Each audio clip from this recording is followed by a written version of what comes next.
Donc, bonjour à tous. Moi, je suis Claudine Lamotte, je suis hydrogéologue au BRGM à Montpellier et dans la direction, on va dire, SGR, quoi. Enfin, voilà, la direction régionale.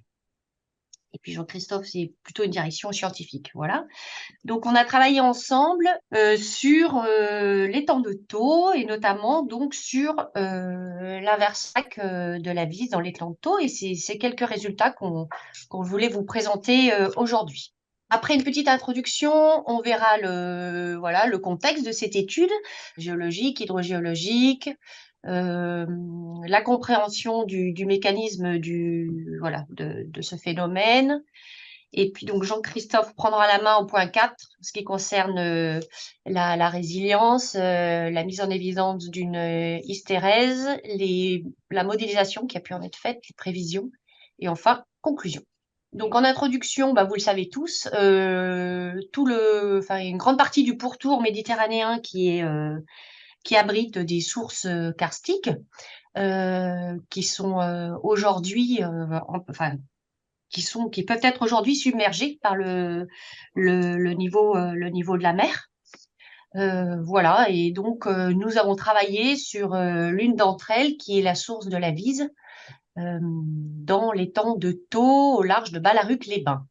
Donc sur cette carte, vous avez la presqu'île de Ballaruc, la Vise qui est représentée par le point jaune. Voilà, donc c'est à l'ouest de Montpellier. On est dans comment dire, l'entité hydrogéologique, la masse d'eau qu'on appelle le pli ouest de Montpellier. Voilà. Et puis, donc, Ballaruc-les-Bains, pour nombre d'entre vous, eh bien, c'est une commune qui est connue puisque elle héberge la première, il y a des sources thermales et c'est la première station thermale de France à Ballaruc-les-Bains avec un certain nombre de curistes. Voilà. Donc, on est dans un contexte quand même de conflit, enfin, conflit d'usage de l'eau avec, comme je disais, l'eau thermale de Ballaruc, 55 000 curistes par an, donc c'est quand même assez important. Donc, il y a on est à la convergence aussi également d'une eau douce qui est utilisée à Isanka, là, c'est indiqué sur le schéma, qui alimente une partie du temps la ville de Sète hein, en eau potable. Et puis, bah, toute l'eau salée, que ce soit, voilà, là, c'est l'étang, avec tout ce qui est conchyliculture et ostréiculture, qui représente une économie quand même importante pour le territoire. Face à ce conflit d'usage et puis différents phénomènes d'inversac qui étaient non seulement récurrents, mais qui semblaient se rapprocher, enfin, avec une fréquence qui augmentait, nous avons bâti un projet de recherche qu'on a appelé Démoto, voilà, avec un certain nombre de partenaires, dont vous avez les logos en bas, qui a duré 5 ans. Donc, il a été construit autour de, on va dire, trois ou quatre ateliers principaux qui étaient l'atelier donc sur la géologie. On a travaillé avec géosciences. Euh, donc, cette compréhension de ce qui se passe dans un hydrosystème passe évidemment par la compréhension de la géologie. Donc, on a travaillé avec voilà, géosciences, j'en reviendrai par la suite pour créer un modèle géologique 3D. Ensuite, l'atelier hydrogéologie, géochimie avec le partenariat HSM. Voilà, pour travailler sur le modèle hydrogéologique 3D, mais on a fait aussi différents types de modèles qui nous ont aidés à mieux comprendre le phénomène spécifique de l'inversac, hein, la modélisation de l'inversac. Donc, c'était la modélisation de l'inversac et sa compréhension était une partie du projet des motos, hein, mais c'était une partie qui était extrêmement attendue par le territoire. Et puis, donc, nous avons monté, construit une plateforme un peu, un observatoire expérimental en équipant la source de la Vise. Et puis, on a réalisé 3 forages, dont un forage carotté de presque 800 mètres de profondeur à Ballaruc-les-Bains. Et on a construit également, donc, avec la société Synapse, une plateforme web pour remonter toutes les informations qui étaient enregistrées sur l'hydrosystème. Et voilà, pour bâtir un peu un outil pour aider le territoire à gérer sa ressource en eau souterraine. Il y avait pas mal de forages de données géologiques qui existaient, même des lignes sismiques anciennes. Donc, ça a d'abord consisté, donc, comme tout travail, hein, de compiler, faire une synthèse, de retraiter. Il y a des lignes sismiques qui ont été retraitées, anciennes, voilà. Donc, il y a eu tout un gros travail de compilation, d'analyse critique de toutes ces données. Et puis, on a eu la chance de pouvoir faire de nombreuses acquisitions, des nouvelles acquisitions, que ce soit deux lignes de sismique réflexion. On a fait de la sismique passive aussi pour imager le toit du calcaire sous couverture, la gravimétrie, la cartographie, enfin bon, et 4 forages, dont 1 à 7, 3 sur Balaruc, et donc je disais, un forage carotté de 760 mètres de profondeur. Voilà. Donc on a pas travaillé, non pas qu'à l'échelle de l'hydrosystème, mais un peu plus largement, en fait. Non seulement pour pouvoir mieux contraindre les circulations fluides là, dans le système géologique, c'était important pour nous, d'avoir l'ensemble des hydrosystèmes, et puis donc la géométrie des réservoirs, leur connectivité, et il y avait aussi quand même des questions sur la compréhension de la formation karstique et l'évolution du système, que ce soit le système géologique et hydrogéologique. Donc a été construit toute une base de données, j'en parle parce que c'est quand même assez rare, une base de données géologique très importante sur cet aquifère, et qui a été mise à disposition aux acteurs du territoire, aux scientifiques, aux enseignants, voilà. Et puis donc ce modèle géologique 3D est évidemment mis à notre disposition, et a conçu un modèle hydrogéologique des circulations. Et toutes ces acquisitions de données géologiques aussi a permis on va dire, d'apporter des éléments complètement nouveaux sur la géologie régionale dans le Languedoc. Si on passe maintenant vraiment au contexte géologique, donc à gauche, vous avez un peu l'échelle Strati. Donc, le réservoir qui nous intéresse, le réservoir karstique, il est en bleu, là, c'est les calcaires jurassiques supérieurs et moyens, qui constituent tout le pli ouest de Montpellier. Voilà. Ensuite, donc ces calcaires jurassiques sont recouverts par du Crétacé en vert, là, c'est le bassin de Villeverac. Et voilà, qui est connu pour l'exploitation de la bauxite, parce qu'on a de la bauxite qui est au toit de ces calcaires jurassiques supérieurs, voilà. Et puis, donc, on a tout le bassin de Gijan, qui est de la molasse, et qui vient recouvrir le calcaire jurassique, voilà. Sur votre droite, vous avez le log géologique du forage carotté, puis des petites images des carottes, donc que ce soit du calcaire ou également des dolomies, parce qu'on a montré qu'il y avait plusieurs niveaux dolomitiques et plusieurs niveaux aquifères. Il y a un modèle géologique 3D qui a été construit. On peut réaliser des coupes d'ailleurs dans toutes les directions grâce à ce modèle, qui nous a bien aidé pour comprendre également la circulation des eaux souterraines. On a mis en évidence une nouvelle faille, qui était la faille de Thau. Donc, elle est représentée sur le schéma en bas en rouge, là, qui se prolonge à l'ouest jusqu'à la vallée de l'Hérault.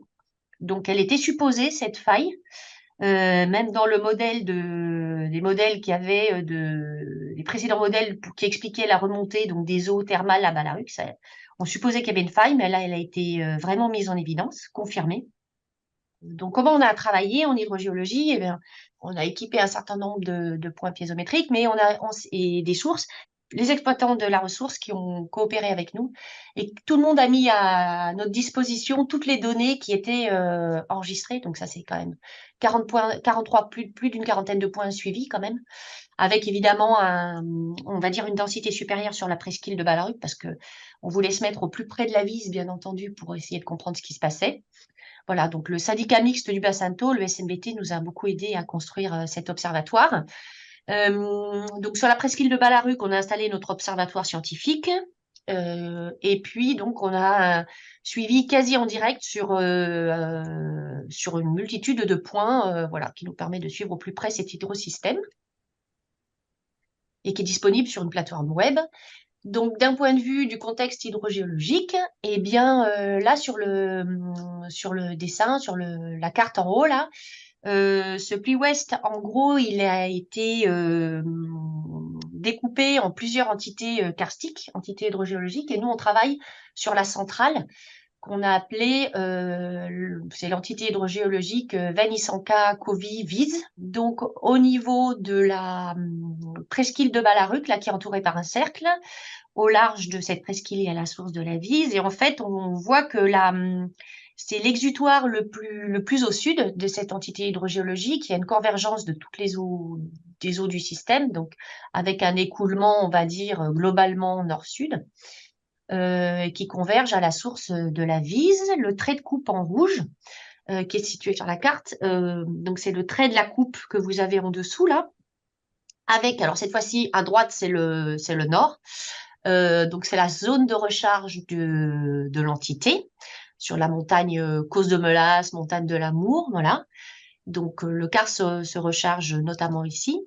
Et puis donc vous avez un premier exutoire qui est la source de la Veine, qui est au niveau sur la carte, c'est l'étoile qui est au milieu de la ligne en rouge là. Donc la source de la Veine qui coule, c'est le trop-plein d'exutoire. Et puis ensuite, on a le cheminement des eaux souterraines là, dans le calcaire. Dans le calcaire, il va y avoir une autre sortie à Isanka, qui est, on va dire, captée pour l'alimentation en eau potable de la ville de Sète, on en parlait tout à l'heure. Et puis, il y a une part de l'eau qui va continuer son cheminement plus au sud et qui va ressortir à la source de la Vise, là, dans l'étang de Thau. Si on fait un zoom maintenant sur la source de la Vise, donc elle est à l'ouest de la presqu'île de Valaruc-les-Bains, à peu près 150 mètres du rivage. Donc sur la première image, là, on voit c'est la topographie en fait du cône de la source de la Vise. Voilà, il faut imaginer que cette source, en fait, dans le coin, ils l'ont appelé le volcan. Du fait que ça forme un cône comme ça, là, on a une espèce de cône inversé où sort la Vise à une trentaine de mètres de profondeur sous le niveau de l'étang. Voilà. Donc à cet endroit-là, il y a la formation du Pliomiocène qui vient cacheter les calcaires jurassiques, qui est donc captif. L'aquifère est captif à cet endroit-là. L'équipement de la source de la Vise a été conçu sur mesure dans des matériaux polymères pour pouvoir maximum résister. C'est quand même un milieu qui est très rude, hein, salé, etc. Donc, c'est une espèce de trépied qui a été construit et mis donc au niveau de la source pour capter un maximum les résurgences. Ce trépied-là, il est coiffé par donc comment dire, un débitmètre qui fait 1 mètre de diamètre. Ça, c'était une volonté d'un peu tout le monde de pouvoir rentrer dans ce dispositif. C'est un site, il faut le dire que c'est un site qui est utilisé par les plongeurs, très très utilisé par les plongeurs, les associations, la gendarmerie, etc. C'est un des rares sites dans le coin là qui est à 30 mètres. Donc, il permet des exercices de plongée. Donc, ça a été une grosse contrainte pour nous aussi de bâtir un dispositif qui soit tenable, on va dire, avec voilà, avec un taux de fréquentation assez élevé, même des bateaux de pêche, enfin bon, bref, des trucs, voilà, oui, ils mettent leur ancre, enfin c'est un peu compliqué. Mais jusqu'à présent, ça tient bien, on a fait beaucoup de communication, ça a été une part importante de notre travail. Là, vous avez différentes images hein, voilà, des instruments, de la mise en place, voilà. On a des sondes de mesure, pression, température, conductivité. On les a doublées pour conforter notre montée de. Et puis, il y a également un tube de prélèvement en polyéthylène jusqu'à la rive qui a été installé avec une petite pompe pour nous permettre de prélever l'eau de la source. Voilà. Donc, ce dispositif, maintenant, ça fait 4 ans plus de 4 ans, 4 ans et demi qu'il est au fond de l'eau.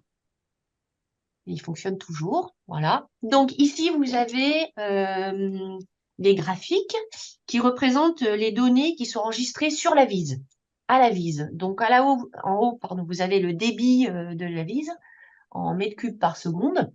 Donc en régime normal, on a un débit qui est représenté en bleu, hein, autour de 0,2 mètres cubes seconde.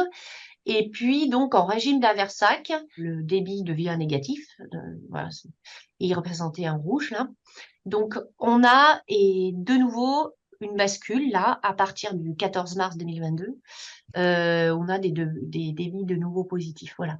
Donc là, ça image en fait l'Aversac qui s'est produit de 2020 à 2022. Et donc, c'était la première fois qu'on avait des données et une observation en temps réel d'un Aversac sur la source de la Vise.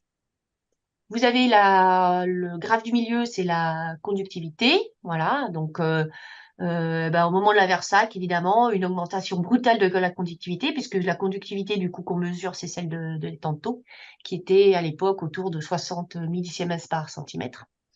Et puis, dans le laps de temps aussi de l'Aversac, là, vous avez en bas la température. Donc, la source de la Vise, elle a une température autour de 20 degrés. Il faut savoir qu'il y a une petite composante thermale dans la source de la Vise. Donc, on a une température relativement, d'ailleurs, constante, hein, autour d'une vingtaine de degrés.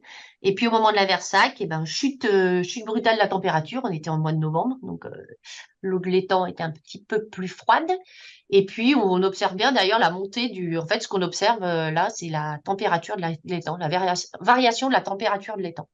Donc ici, vous avez d'autres données, mais cette fois-ci, alors en haut, vous avez le niveau d'eau le niveau de l'étang qui fluctue en fonction de différents paramètres, mais notamment donc on a représenté là le vent, les tempêtes, les coups de mer qui font varier le niveau de l'étang de plusieurs dizaines de centimètres parfois. Hein, c'est quand même un phénomène qui n'est pas anodin.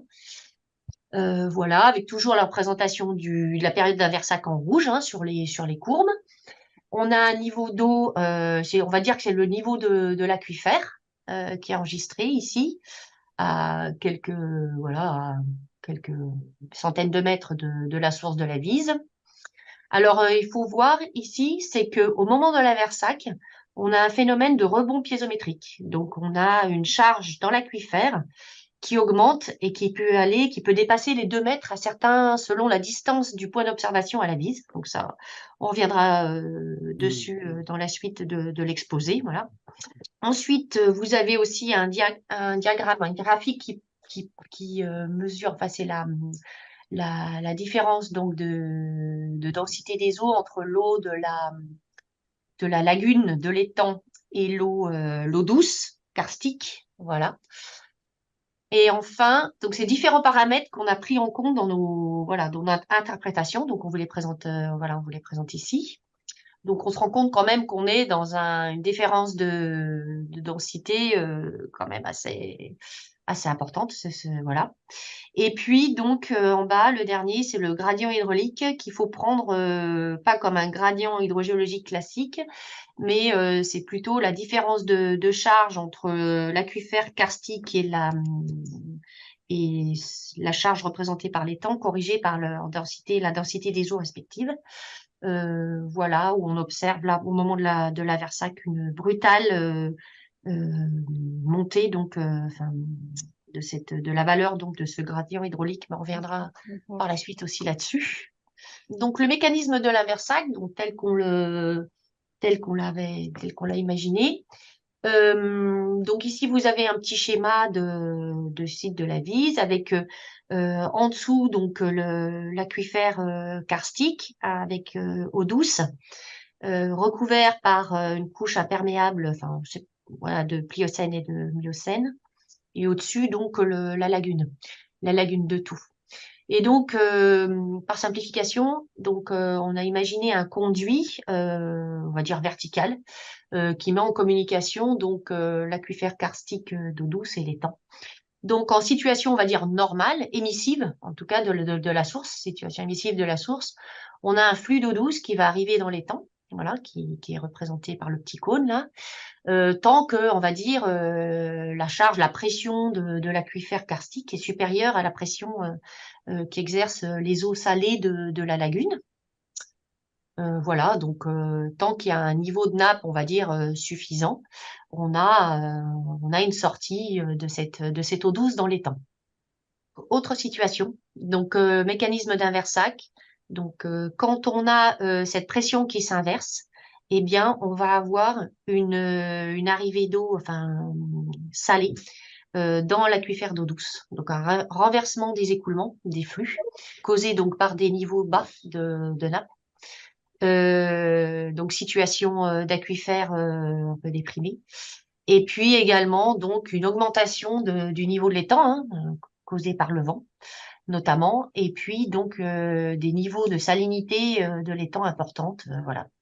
Là aussi, épisode un peu sec. Et donc, quand on a concomitance de ces différents facteurs, on va avoir un basculement de pression et donc voilà, un déclenchement d'un Versac dans la lagune de Thau. On va continuer avec l'analyse des résultats que Claudine vous a présentés en termes de relations, notamment entre le gradient hydraulique, entre la nappe aquifère en charge et la lagune, et puis le débit observé, soit en émissif, donc en fonctionnement normal, soit en un Versac. Et on va voir qu'il y a un point de bascule et que ce système, du point de vue de l'hydrogéologie, est intéressant à ce titre-là également, dans la mesure où il constitue vraiment un point de bascule. Et je vous rappelle un peu ce que c'est un point de bascule, c'est finalement, c'est schématisé là, c'est comment un petit phénomène, un petit paramètre qui change peut avoir créé de grands impacts et de grands effets sur un système. Donc, je reviens sur cet inversac de 2020 qu'on a pu observer en totalité avec le système que Claudine vous a présenté, qui avait démarré, je vous le rappelle, fin novembre, donc le 28 novembre au matin, dans un contexte hydrogéologique de très basse eau, hein, du point de vue de l'aquifère, et puis une surcote de l'étang. On va y revenir. L'inversac s'est terminé le 14 mars, dans la matinée également, et il a duré donc 471 jours exactement. Ce qui représentait quand même une infiltration totale d'à peu près 7 millions de mètres cubes d'eau salée dans l'aquifère. Un aquifère qui était par ailleurs exploité pour l'alimentation en eau potable, et donc ça pose un problème. Ça représente aussi à peu près 200 000 tonnes de sel qui sont rentrées dans l'aquifère. Donc on a identifié deux facteurs de contexte, hein. D'une part, le niveau de la nappe. Quand la nappe est basse, la pression est basse dans l'aquifère captif.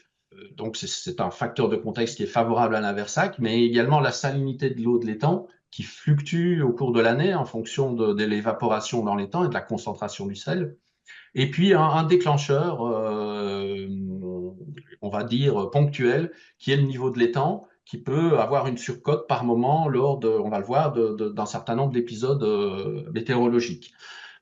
Et en fait, on se rend compte que ces trois paramètres, on peut les intégrer dans une seule et même variable qu'on a appelé tout à l'heure le gradient hydraulique, en fait, et qui représente la différence de charge entre la nappe aquifère et l'étang corrigée des effets densitaires. Je reviens sur l'inversac. Claudine vous a montré un graphe sur plusieurs années. Là, on va faire un petit zoom sur une dizaine de jours, en fait, avant et après l'inversac. Donc, en bleu, c'est la période avant inversac, donc la période normale.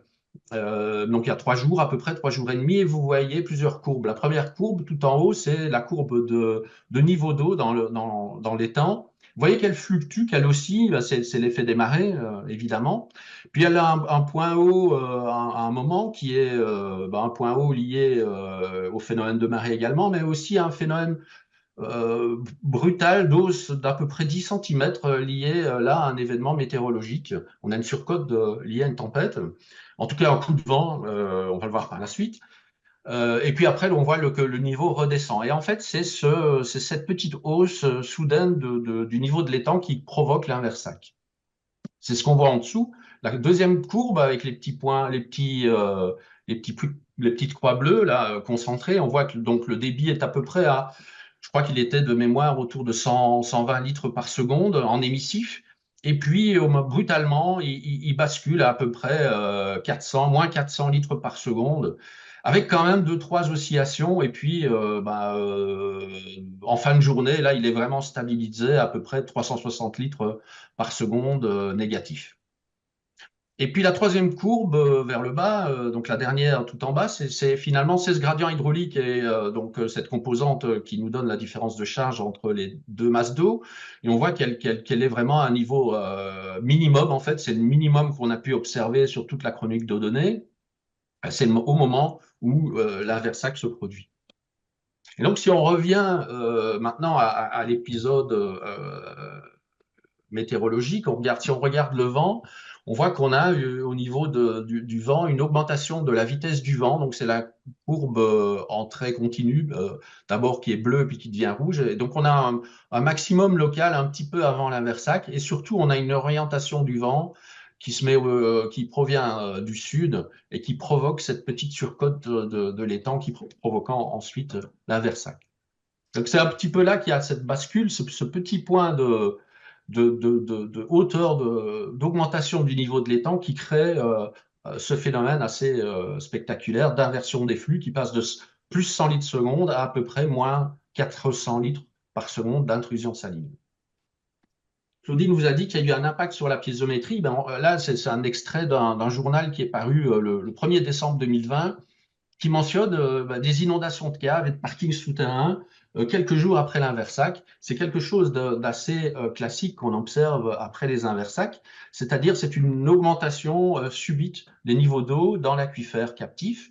Et vous voyez ici les variations des niveaux de nappe avec à peu près 2,30 m d'augmentation pour les secteurs dans lesquels les fluctuations sont les plus importantes. Vous pouvez aussi noter que ces fluctuations sont très rapides. En quelques heures, on a des fluctuations assez importantes, notamment pour les piézomètres les plus proches, c'est-à-dire à quelques centaines de mètres. Ceux qui sont à plusieurs kilomètres, ça va mettre plusieurs jours pour augmenter. C'est ce qu'on voit notamment sur la courbe verte qui augmente progressivement. Alors, qu'est-ce qui s'est passé? En fait, tout simplement, ce conduit karstique qu'on a schématisé par un tuyau vertical qui met en connexion les deux masses d'eau, bon, évidemment, dans la réalité, c'est quelque chose de plus complexe. C'est rempli d'eau et d'eau salée. Et donc, on a de l'eau douce qui a été remplacée par de l'eau salée. Et en fait, on se rend compte que ce remplacement d'eau douce par de l'eau salée crée une surcharge qui est proportionnelle à la hauteur à la longueur de ce conduit karstique et on contraste de densité entre l'eau de la lagune et l'eau douce.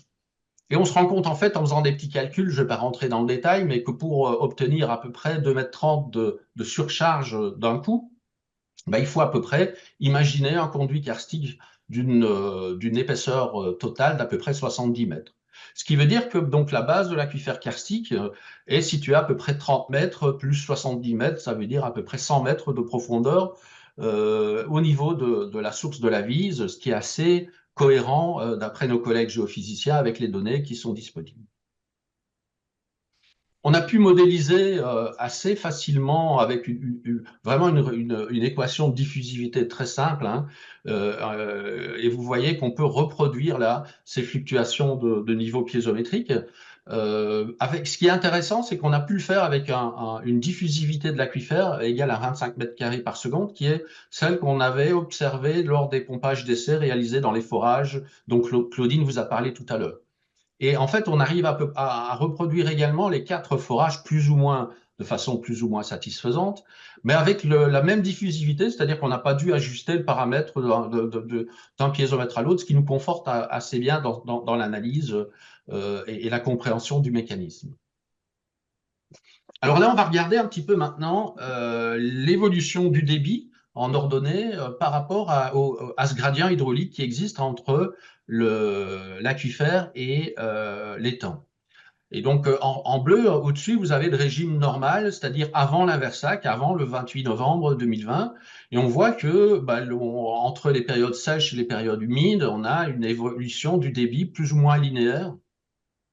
Je dis bien plus ou moins parce que c'est un peu plus compliqué, mais on voit que ça suit plus ou moins une droite qu'on peut imaginer passer par le point 0,0. Et donc, une augmentation du débit lorsque le gradient augmente, ce qui était assez logique. Et puis, ce qui s'est passé le 28 novembre, on était vraiment sur vraiment les points tout à gauche qui sont schématisés là, près du petit soleil. On était dans une période assez sèche, donc la nappe était basse. Et puis on a eu un coup de vent, ce point de bascule qui fait que c'est les points rouges, on a le débit qui est devenu négatif, mais très très brutalement. Ce sont des données horaires, à pas de temps horaire que je vous montre là. Donc vous voyez que très vite on a le système qui passe en quelques heures à des débits d'à peu près moins 400 litres par seconde. Ensuite, progressivement, les points vont se balader là aussi sur quelque chose qui ressemble à une droite, et puis qui correspond à l'augmentation à nouveau du gradient entre la nappe et l'étang, sous l'effet de la recharge et des pluies. Et en fait, il faut que le gradient soit assez élevé et qu'il soit de l'ordre de presque 5 mètres entre la nappe et l'étang pour que le système rebascule en débit positif, donc ce sont les points verts, avec d'abord une phase de transition postérieure à l'inversac qui dure quelques jours, qui est un peu bizarre, hein, vous voyez, elle est courbe, on n'a pas encore bien expliqué tous ces phénomènes. Et puis après, on a à nouveau des points qui s'alignent selon à peu près une droite. Et en fait, on voit on a vraiment un phénomène d'hystérèse sur ce graphique. Pour des gradients hydrauliques les mêmes, on peut être en situation normale ou bien en situation d'inversac. Quand on a un phénomène d'hystérèse, son niveau d'hystérèse, il est caractérisé par la différence entre les deux points de bascule. Et là, on a un premier point de bascule qui est à peu près 1,80 m au niveau du gradient hydraulique. Et puis un autre point de bascule à peu près 4,70 m, qui fait que l'hystérèse, là, est à peu près de 2,90 m. On voit entre les deux, le basculement du système d'un état à l'autre. Donc, ce phénomène d'hystérèse, il est lié à ce bouchon de sel qui est en quelque sorte qui a rempli ce conduit karstique et qui fait que maintenant, une fois qu'il est rempli, il faut vaincre une charge bien plus importante. Il ne suffit pas que l'étang redescende de 10 cm, mais 10 cm plus les 2,30 m. Donc, c'est-à-dire, c'est la raison pour laquelle l'inversac dure si longtemps. Un petit coup d'œil historique sur ce qui s'est passé ces dernières années, ces dernières décennies, avec une évolution de l'index pluviométrique standard sur l'impluvium du système karstique. Et vous voyez donc depuis les années 60, on a repéré tous les phénomènes d'inversac. Donc c'est les petits carrés bleus qui définissent les débuts de chaque inversac.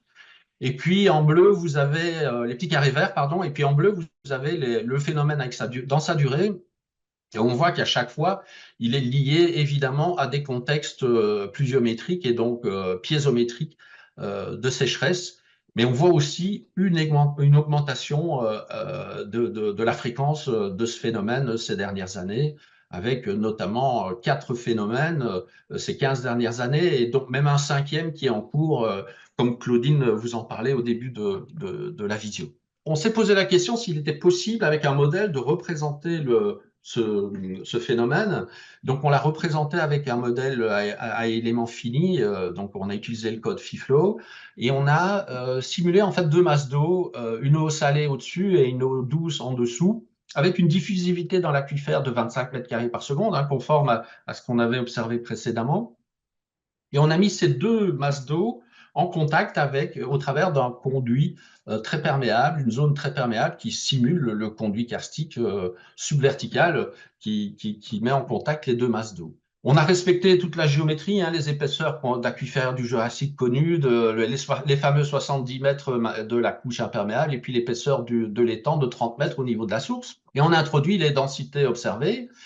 Et puis, on s'est amusé à travailler d'abord, à imposer des conditions limites fluctuantes de façon à un peu voir comment le modèle se comportait. Donc, dans un premier temps, on a simulé des fluctuations du niveau de la nappe.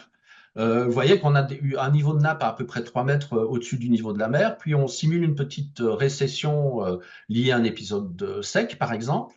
Puis ensuite, après à peu près, alors la simulation elle dure à peu près 2 ans, hein, donc 750 jours. Donc à peu près après 450 jours, on simule un épisode pluvieux qui fait remonter cette nappe, et puis après elle redescend. Donc ça, c'est des potentiels qu'on a imposés aux limites de notre modèle. Et puis on l'a également simulé le niveau de l'étang qui fluctue avec deux tempêtes, deux épisodes qui créent une hausse brusque du niveau de l'étang.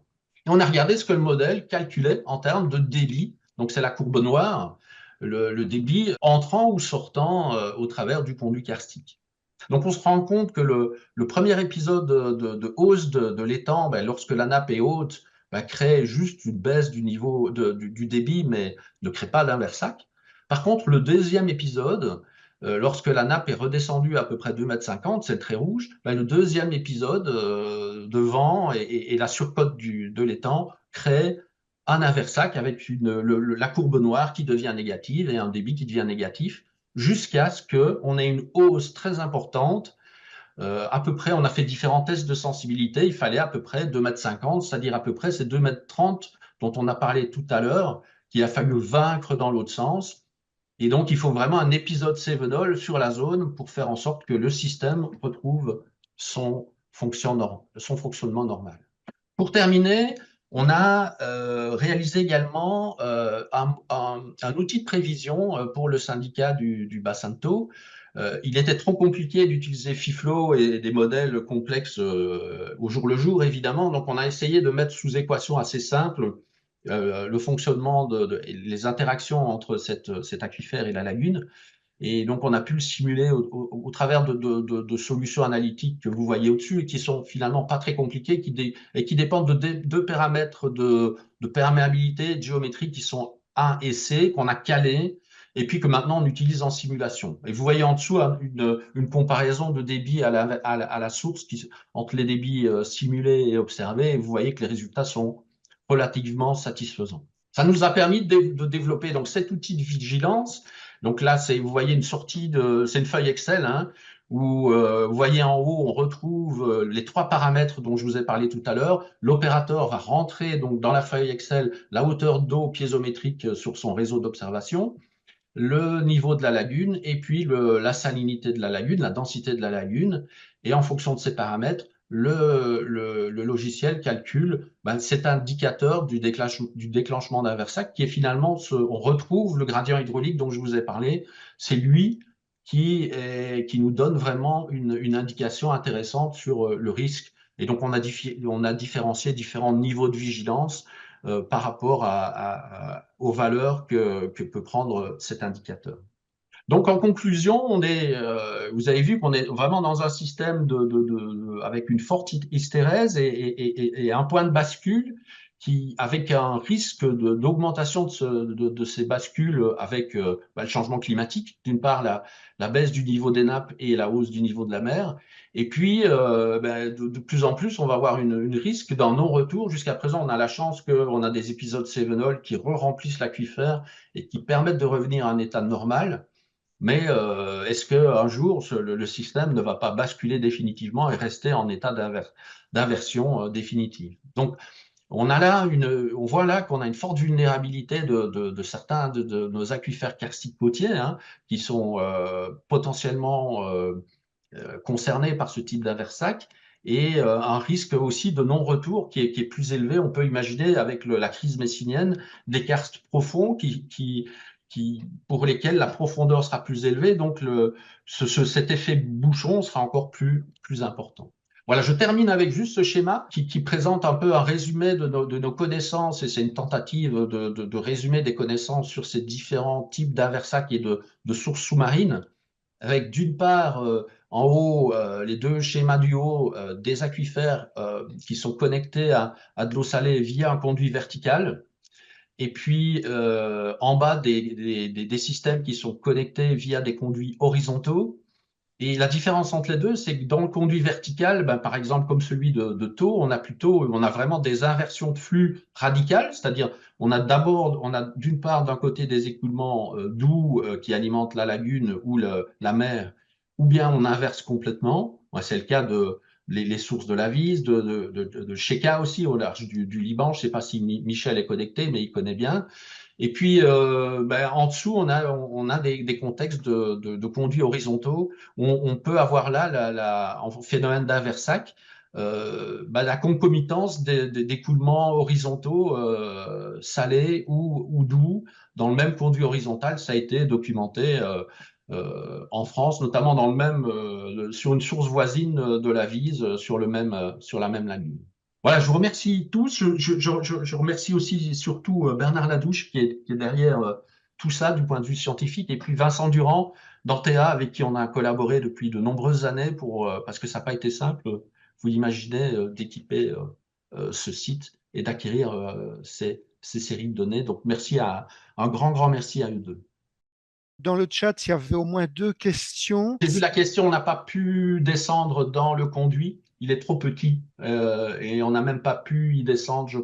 Non, on n'a pas pu y descendre d'instruments, de caméras, pas encore. Ensuite, l'exploitation actuelle de l'eau douce.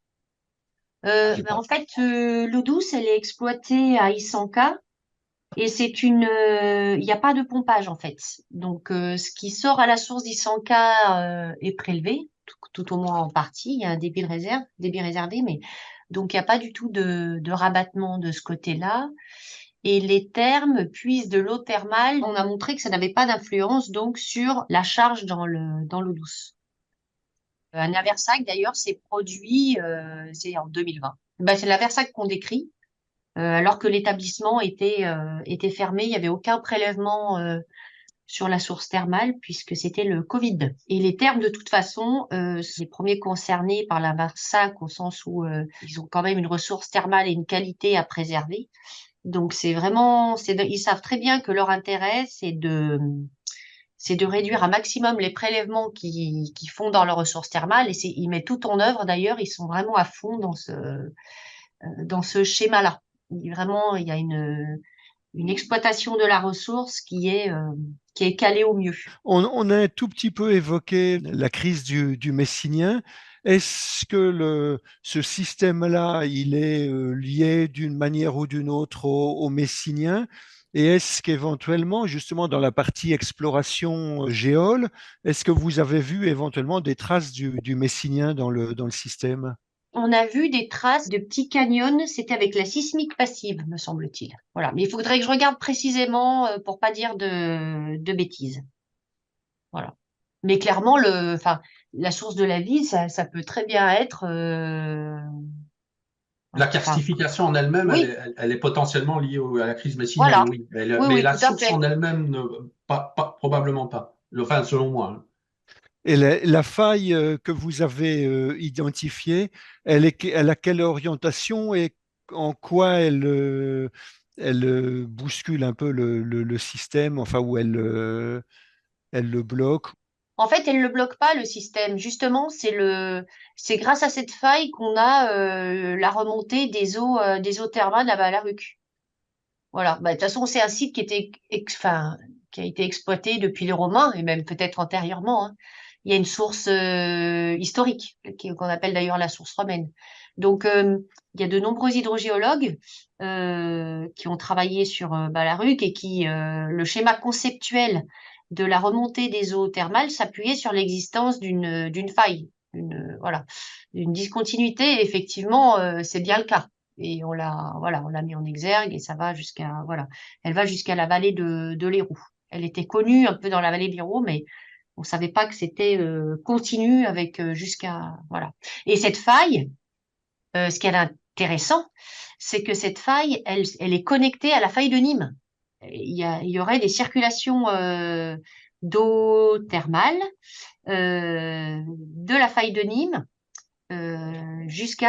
qui passerait dans la faille de Thau pour alimenter en fait un tronc commun, puisque cette faille de Thau, elle passe dans l'étang de Thau, entre Balaruc-les-Bains et Sète, et ça alimente, c'est une espèce de tronc thermal qui va aussi bien alimenter la presqu'île de Balaruc que Sète, puisque Sète a également des eaux chaudes minéralisées qui sont très très proches de celles de Balaruc-les-Bains. Oui, Voilà. c'est tout le volet thermal du projet. Là, on vous a présenté Oui, oui, l'angle de mm. l'inversac.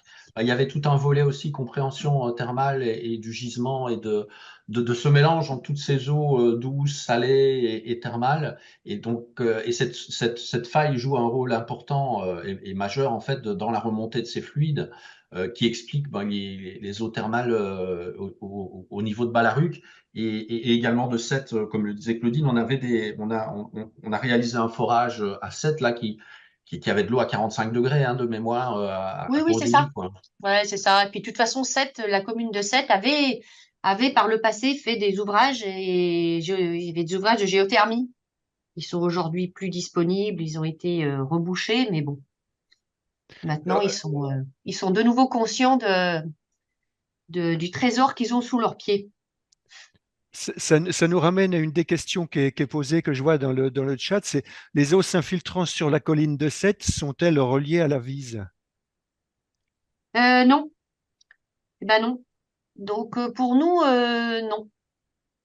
Voilà le schéma qu'on propose en fait.